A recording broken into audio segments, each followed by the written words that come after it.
ಇವತ್ತು ಒಂದು ವಿಶೇಷವಾದಂಥ ಕಾರ್ಯಕ್ರಮ ನಮ್ಮ ಫೌಂಡೇಶನ್ ವತಿಯಿಂದ ವಿಶ್ವಗುರು ಮಾನವತಾವಾದಿ ಆಗಿರ್ತಕ್ಕಂಥ ಬಸವಣ್ಣವರು ಹಾಗೂ ನಮ್ಮ ಸಂವಿಧಾನದ ಶಿಲ್ಪಿ ಆಗಿರ್ತಕ್ಕಂಥ ಬಾಬಾ ಸಾಹೇಬ್ ಅಂಬೇಡ್ಕರ್ ಅವರ ಹಾಡುಗಳನ್ನು ಇವತ್ತು ಲೋಕಾರ್ಪಣೆ ಮಾಡ್ತಾ ಇದ್ದೀವಿ. ಬಹುತೇಕ ನನಗೆ ಇವತ್ತು 49 ವರ್ಷ ತುಂಬಿದೆ. ಇದು ಒಂದು ಐತಿಹಾಸಿಕ ಕಾರ್ಯಕ್ರಮ ನನ್ನ ರಾಜಕೀಯ ಜೀವನದಲ್ಲಿ ಅಥವಾ ನನ್ನ ಜೀವನದಲ್ಲಿ, ಸಾರ್ವಜನಿಕ ಜೀವನದಲ್ಲಿ ಒಂದು ಐತಿಹಾಸಿಕ ಕಾರ್ಯಕ್ರಮ.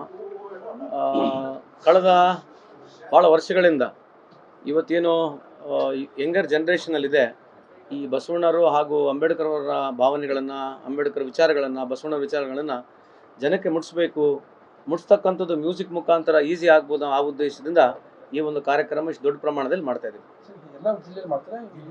ಇದು ಇವತ್ತು ನಾವು ಡಿಕ್ಲರೇಷನ್ ಮಾಡ್ತಾ ಇದ್ದೀವಿ. ಬಹುತೇಕ ಎಲೆಕ್ಷನ್ ಆದಮೇಲೆ ಜನರ ಪ್ರತಿಕ್ರಿಯೆ ಹೆಂಗಿದೆ ನೋಡಿಬಿಟ್ಟು, ಬಟ್ ಬಹುತೇಕ ಎಲ್ಲ ಜಿಲ್ಲೆಗಳಲ್ಲಿ ಇದೇ ರೀತಿಯಾದಂಥ ಒಂದು ಕಾರ್ಯಕ್ರಮ ಮಾಡಬೇಕು. ಈ ದೊಡ್ಡ ಮಟ್ಟಕ್ಕಾಗಲಿದ್ರು ಕೂಡ ಒಂದು ಅವೇರ್ನೆಸ್ ಪ್ರೋಗ್ರಾಮ್ ಎಲ್ಲ ಜಿಲ್ಲೆಗಳಲ್ಲಿ ಮಾಡಬೇಕಂತೇಳಿ ನಮ್ಮ ಫೌಂಡೇಶನ್ ವತಿಯಿಂದ ತೀರ್ಮಾನ ಮಾಡ್ತಾ ಇದ್ದೀವಿ. ಒಂದು ಚರ್ಚೆ ರಾಜಕೀಯವಾಗಿ ಕಾನ್ಸೆಪ್ಟ್ ಇಟ್ಕೊಂಡು ಸಂತೋಷ್ ಅವರು ಹಾಸ್ಪಿಟಲ್ ಮಾಡ್ತಾ ಇದ್ದಾರೆ ಅಲ್ಲ, ಇದರ ನನಗೇನು ರಾಜಕೀಯ ಬೆನಿಫಿಟ್? ಇದು ರಾಜಕೀಯ ಮಾಡೋದೇನಿಲ್ಲ. ನನಗೆ ಆ MP ನಾನು ನಿಂದಿರ್ತಿದ್ದೇನೆ, MP ನಿಂದಿರ್ತಿದ್ದಾನೆ. ಒಂದು ಎರಡನೇದು, ಇದು ಲಾಸ್ಟ್ ಇಯರೇ ಮಾಡಬೇಕಾಗಿತ್ತು. ನಾವು ಇದು ಲಾಸ್ಟ್ ಇಯರೇ ಮಾಡಬೇಕಾಗಿತ್ತು. ಎಲೆಕ್ಷನ್ ಹತ್ರ ಬಂದ್ಬೇಕು. ನೀವು ನಾಗೇಂದ್ರ ಪ್ರಸಾದ್ ಅವ್ರು ಬಂದಿದ್ದು ಕೇಳಿ ನೋಡಿ. ಇದು 1.5 ವರ್ಷದಿಂದನೇ ಹಾಡು ಬರ್ಸಿದ್ವಿ ಅವ್ರ ಹತ್ರ. ಸೊ ಲಾಸ್ಟ್ ಇಯರೇ ಮಾಡಬೇಕಾಗಿತ್ತು. ಎಲೆಕ್ಷನ್ಸ್ ಹತ್ರ ಇತ್ತು. ಅದು ಈ ಟೈಮ್ ಮಾಡಬಾರ್ದಂತಿದ್ದು, ಬಟ್ ಎಲ್ಲರೂ ಇಲ್ಲ 27th ನಿಮ್ಮ ಬರ್ತಡೇ ಮಾಡಿರೋದಕ್ಕೆ ಹೊಸಪೇಟೆ ಯಾಕೆ ಮಾಡ್ತಾ ಇದೀವಿ ಅಂದರೆ, ಬಹುತೇಕ ಹುಬ್ಬಳ್ಳಿ ಧಾರವಾಡನಲ್ಲಿ ಕಳೆದ ನಾನು 8 ತಿಂಗಳಿಂದ ಭಾಳಷ್ಟು ಕಾರ್ಯಕ್ರಮ ಮಾಡಿದ್ವಿ. ಇಲ್ಲೊಂದು ಕಾರ್ಯಕ್ರಮ ಮಾಡಬೇಕನ್ನೋ ಉದ್ದೇಶ ಮಾಡಿದ್ವಿ. ಯಾವುದೇ ರಾಜಕೀಯ ಲಾಭ ಆಗಿರಲಿ, ರಾಜಕೀಯಕ್ಕಾಗಿ ಮಾಡ್ತಕ್ಕಂಥ ಇಡೀ ಬಳ್ಳಾರಿ ಜಿಲ್ಲೆ, ಆಮೇಲೆ ಬೇರೆ ಬೇರೆ ಜಿಲ್ಲೆಗಳಿಂದ ಕೂಡ ನಮ್ಮ ಸ್ನೇಹಿತರು ಬರ್ತಾ ಇದ್ದಾರೆ. ಬಹುತೇಕ ಕನಿಷ್ಠ ಒಂದು 40,000 ಜನ ಸೇರ್ಬೋದು ಅಂತ ನಮ್ಮ ಅಂದಾಜಿದೆ. ಎಲ್ಲ ನಮ್ಮಿರ್ತಕ್ಕಂಥ ಜಿಲ್ಲೆ ಜಮೀರ್ ಅವರು ಬರಲಿಕ್ಕಾಗಲಿಲ್ಲ. ಆಮೇಲೆ ನಾಗೇಂದ್ರ ಅವ್ರಿಗೆ ಕರೆಸಿದ್ವಿ. ನಮ್ಮಿರ್ತಕ್ಕಂಥ ಎಲ್ಲ ಜಿಲ್ಲೆಯ ಶಾಸಕರನ್ನ ಕರೆಸಿದ್ವಿ. ಬಿಡಿ ಸರ್, ದಯಮಾಡಿ ರಾಜಕೀಯ ಬಿಟ್ಬಿಡಿ ಸರ್. ಸತ್ವಾಗ್ಲೂ ರಾಜಕೀಯ ಉದ್ದೇಶ ಮಾಡಿಲ್ಲ. ಆ ಥರ ನೀವು ಯೋಚನೆನೂ ಮಾಡಬೇಡಿ. It is nothing to do with close to politics, ಇಲ್ಲ ಸಂಬಂಧ ಇಲ್ಲ. ಇದು ಇಟ್ಸ್ ಓನ್ಲಿ ಪ್ಯೂರ್ ಅಂಬೇಡ್ಕರ್ ಸಾಹೇಬರು, ಬಸವಣ್ಣವ್ರನ್ನ ಅವರು ವಿಚಾರಗಳನ್ನ ಜನಕ್ಕೆ ಮುಟ್ಟಿಸ್ಲಿಕ್ಕೆ ಒಂದು ಪ್ರಯತ್ನ ಮಾಡ್ತೀವಿ ಅಷ್ಟೇ.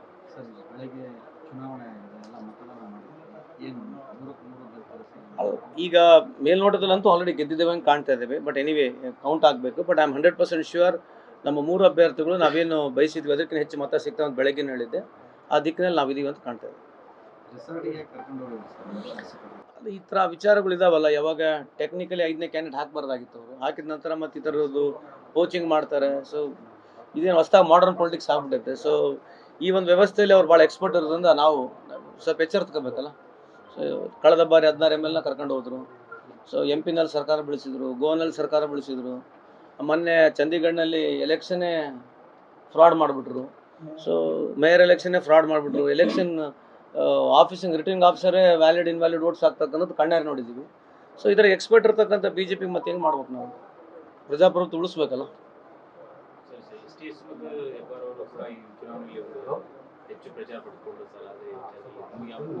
ಅಲ್ಲ, ST ಸೋಮಶೇಖರನ್ನು ನನಗೆ ಗೊತ್ತಿಲ್ಲ, ಮಾಹಿತಿ ಪ್ರಕಾರ ಕ್ರಾಸ್ ವೋಟಿಂಗ್ ಮಾಡಿದಾರೆ ಅಂತ ಸುದ್ದಿ ನನಗೆ ಗೊತ್ತಿಲ್ಲ. ಕರೆಕ್ಟಾ ಮಾಡಿದಾರ? ಆಮೇಲೆ ಹೆಬ್ಬಾರ್ ಅವರು ಇವತ್ತು ರಾಜೀನಾಮೆ ಮಾಡಿ ನಮ್ಮ ಪಕ್ಷಕ್ಕೆ ಸೇರ್ತಾರೆ ಅಂತಕ್ಕಂಥದ್ದು ಏನೋ ನನ್ನ ಮಾಹಿತಿ ಇರತಕ್ಕಂಥದ್ದು. ಸೊ ನಮ್ಮ ಪಕ್ಷಕ್ಕೆ ಅನುಕೂಲ ಆಗುತ್ತೆ. ಸೊ ಇದು ನಮ್ಮ ಪಕ್ಷಕ್ಕೆ ಮುಂದೆ ಬರ್ತಕ್ಕಂಥ ದಿನಗಳಲ್ಲಿ ಅನುಕೂಲ ಆಗ್ತಕ್ಕಂಥ ವಾತಾವರಣ ಇದೆ ಅಂತ ನಾನು ಹೇಳಿಕ್ಕೆ ಇಚ್ಛೆ ಬಯಸ್ತೀನಿ. ಅದೇ ಮೊನ್ನೆ ಹೋಗಿ ಮುಖ್ಯಮಂತ್ರಿಗೆ, ಉಪಮುಖ್ಯಮಂತ್ರಿಗೆ ಭೇಟಿಯಾಗಿದ್ದಾರೆ. ಸೊ ಅವರು ನಮ್ಮ ಕಾಂಗ್ರೆಸ್ ಪಾರ್ಟಿಗೆ ಬೆಂಬಲವನ್ನು ಸೂಕ್ತಪಡಿಸಿದ್ದಾರೆ. ಖಂಡಿತವಾಗ್ಲೂ ರೀ.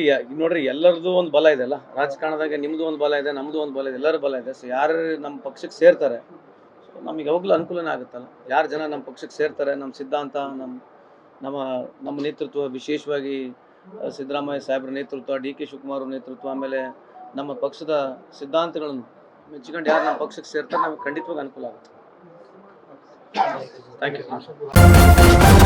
ನ್ಯೂಸ್ ಫಸ್ಟ್, ನಿರ್ಭೀತಿಯಿಂದ ನಿಮ್ಮ ಪರವಾಗಿ.